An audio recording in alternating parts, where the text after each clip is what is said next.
Oh, good morning, everyone. I guess it's afternoon now. Today is Wednesday, March the 9th.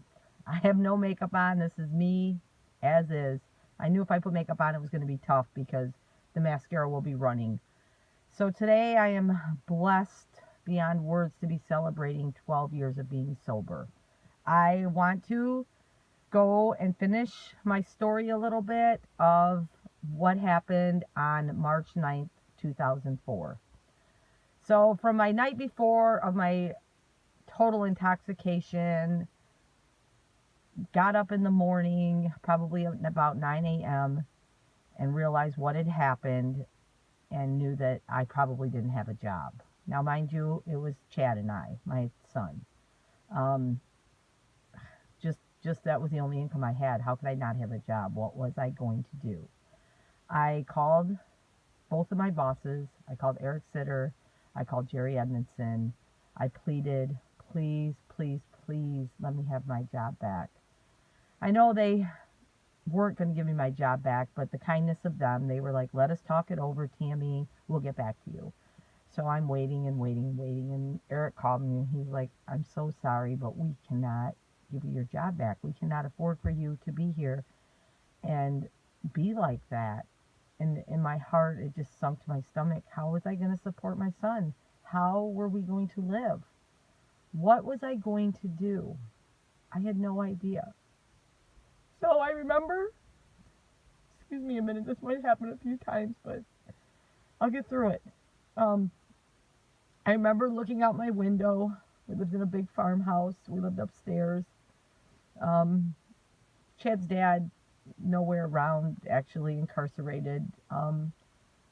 I looked out the window and thought about my son, that he was not going to have a mom if I didn't quit. I didn't know what to do. I just knew I had to do something. I um I remember looking at my living room and thank God in my heart, not that I had been a strong Christian or anything, but I knew God. So at that moment, I got on my knees. Actually, I laid on my face on the floor and I asked God to help me. I told him I knew it was his strength and me turning it over to him. I could do this. I could conquer this addiction. Little did I know that by me surrendering it completely over to him is what got me through. I have a very good friend, Molly Rupley. I'm going to mention some people to this video who have really helped me through my first 6 weeks and to continue to help me through the rest of my 12 years that have been there for me. So I called Molly because her parents were pastors. And I said, Molly, I know that your mom can help me. I don't know what I'm supposed to do. She immediately called her mom and I went to her house and I remember standing at her front door feeling helpless and hopeless. I opened her door. She hugged me. She sat down with me. She prayed with me. She gave me her Bible that I still have to this day and said, Tammy, what I want you to do right now is read the Psalms every day. Day 1, read Psalms 1, 11, 21, 31, 41. There's times in your life when you know that somebody tells you something that you need to do that in order to achieve what you're looking for. So I did exactly what she told me. I did that every day. And let me tell you what, these things that I'm telling you that happened to me is the only way that I was able to overcome my addiction. In the meantime, now, when you're an alcoholic or an addict, your drug of choice is your best friend. Unfortunately, that's the way it is. So when I quit drinking, I was lost. I didn't know what to do. I lost my best friend, basically. My bottle was my best friend. So I had to do something to fill my days. I'm blessed to say that I knew about AA and Al-Anon. I can give that credit to my son's dad. I can give him credit for two beautiful children that I have, and I can give him credit for showing me what AA was. Um, so what I did was this. I called a few of my very close friends. My sister-in-law, I called her. I went to her house. She was so kind. She went to my first AA meeting with me.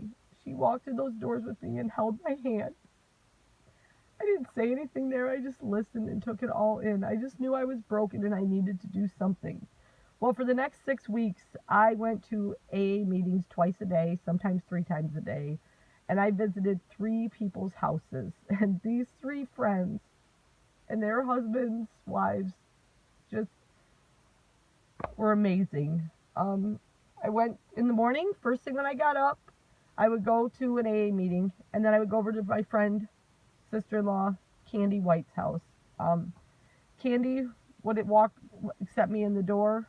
I would sit there for a couple hours, just talk to them. Leave there, I'd go to another AA meeting. Then I would go visit my friends, Tanya and Greg Fairchild. My words for all of these people that have helped me, I just can't even express them. But every day I would go to their house and I would knock on their door, just like, here I am again. And they would welcome me with open arms and just talk with me. And it didn't necessarily have to be about drinking. It was just they were my friends and they were there for me. I would leave Tanya and Greg's house and I would go to another AA meeting. And then I would go visit my friend Tammy and Ed and Bridget and Wes. And that family, they are my family to this day.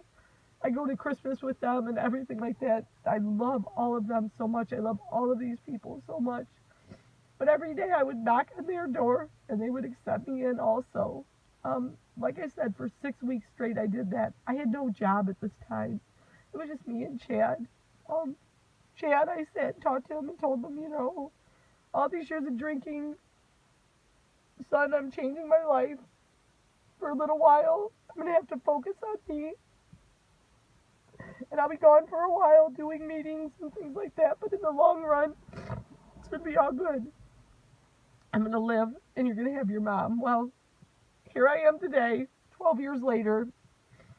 I'm blessed beyond words to sit here and tell my story. It's not the complete story. It's most of the detail of it. It was hard work my first months, years.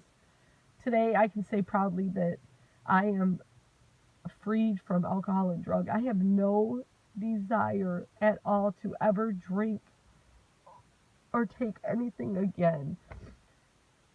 To each and every person out there struggling with anything, we have a heavenly Father that is right by our side. All we have to do is reach out to him and ask him. And he is there for us. And you will know that there are so many people out there to support you. I want to thank everybody for listening to my story. I want to thank everybody for all your kind posts. Please know that with my humbleness, I'm so humbled to be able to share my story. It's not about me, okay? This isn't anything about me. This is all about God's glory and what Jesus Christ can do for you. I love all of you. Once again, thank you for your support. I hope that I can help someone with this, and feel free to reach out to me. I hope you all have a very blessed day. I'm going to tag some people in this post. I'm going to name them off real quick again.